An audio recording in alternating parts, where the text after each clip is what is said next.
So now I'm going to cover up the seam of the two bowls that are attached using a coil. I've got a coil hydrated in a bag, about a pencil thick coil is what you want. And keep your spray bottle handy so that the coil stays plastic. And you want a lot of moisture in your hands as well while handling the coil. Do not let that coil dry out.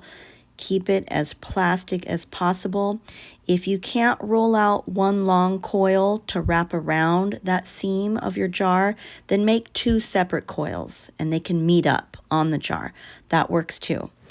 Now I'm beginning to slip and score, specifically score up over the seam using my plastic fork. I'm doing this up in the air, elevated. Don't work on the tabletop. Have a death grip on your project and cradle it. I pointed out a second ago a little overlap area. You can still see it. And that's going to show up in certain sections of your jar, an overhang. But not to worry, we're seconds away from covering that up with a coil anyhow. So all those imperfections will be camouflaged.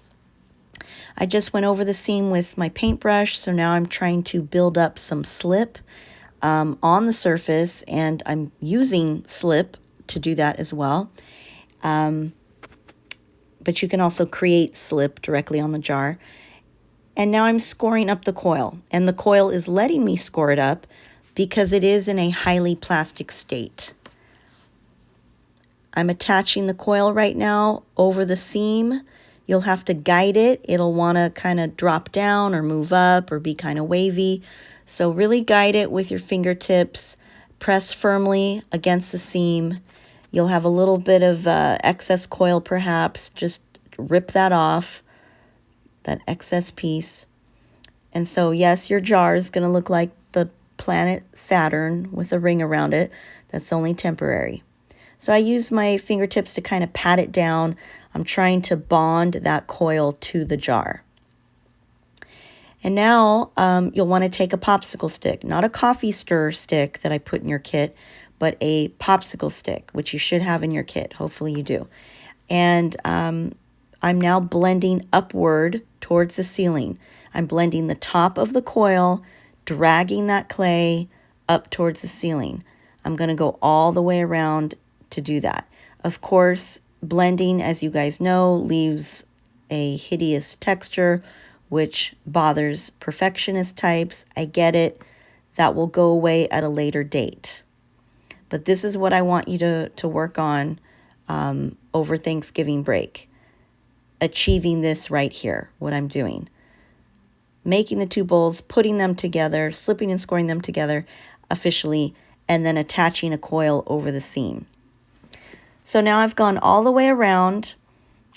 Now at this point, I'm blending the lower half of the coil down towards the floor, but I'm actually holding my jar sideways, so I'm not actually going towards the floor. And I'm using the clean end of my popsicle stick too. So I use one end of the popsicle stick for blending the top half of the coil, and then I use the other end of the popsicle stick for blending the lower half of the coil. Because you know those popsicle sticks get kind of dirty and clogged up right away.